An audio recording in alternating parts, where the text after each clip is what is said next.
discapacidad auditiva y trastorno del espectro autista.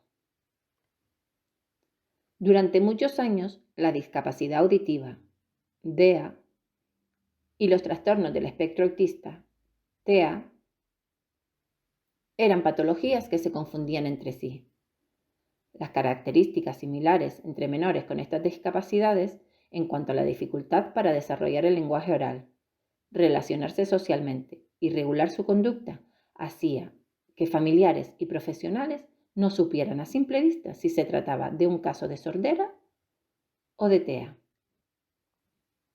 Actualmente el diagnóstico diferencial está más claro, y no solo personas profesionales, sino incluso la población general, cada vez más sensibilizada por suerte, conoce que hay características semejantes, pero también grandes diferencias entre una patología y otra. Por ejemplo, la discapacidad auditiva es una dificultad que se localiza en el órgano sensorial auditivo o en el camino entre este y la corteza cerebral auditiva, que provoca la limitación de la escucha de los sonidos. El TEA es un trastorno de origen neurobiológico que afecta a la configuración del sistema nervioso y al funcionamiento cerebral, que no dificulta la escucha, pero a veces no prioriza la información que aporta este sentido. En el 75% de los casos de discapacidad auditiva se conoce la causa que la genera, ya sea genético o ambiental. A día de hoy, todavía no se sabe cuál es la causa que origina el TEA, aunque se cree que genéticamente haya una gran implicación. La discapacidad auditiva tiene posibilidad de ser tratada desde una perspectiva médica, con tratamiento farmacológico o quirúrgico, y desde una perspectiva tecnológica, con ayudas técnicas, que mejoran y o posibilitan el sentido auditivo afectado. No hay tratamiento médico para curar el TEA, aunque sí, en algunos casos, se pueden minimizar los síntomas asociados. Continuando con las semejanzas, podemos destacar que no hay dos personas iguales, ya tengan TEA o discapacidad auditiva, y que ambas patologías acompañarán a la persona a lo largo de toda su vida, excepto en algunas pérdidas auditivas conductivas.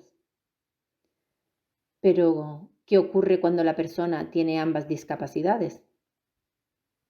Recientemente aparece un nuevo concepto llamado DEA+, discapacidad auditiva con discapacidad asociada, que evidencia la importancia cuando se dan dos discapacidades, siendo una de ellas la pérdida auditiva.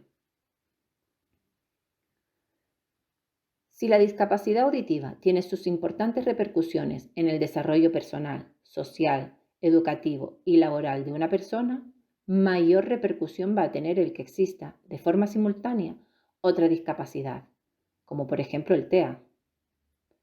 Al igual que a la inversa, si el TEA tiene sus importantes repercusiones, mayor repercusión va a tener el que exista de forma simultánea otra discapacidad, como por ejemplo la discapacidad auditiva.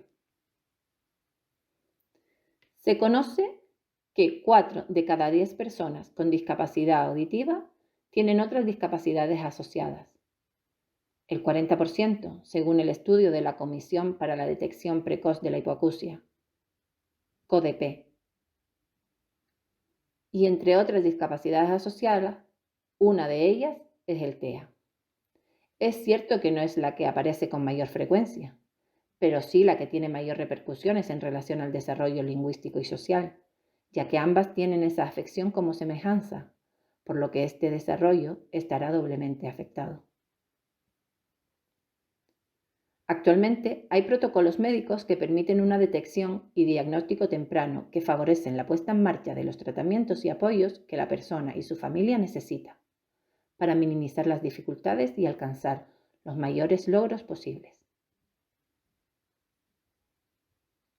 Esta noticia se ha elaborado gracias al proyecto Atención Familiar 4, financiado por el Gobierno de Canarias, con el apoyo del Ministerio de Derechos Sociales y Agenda 2023.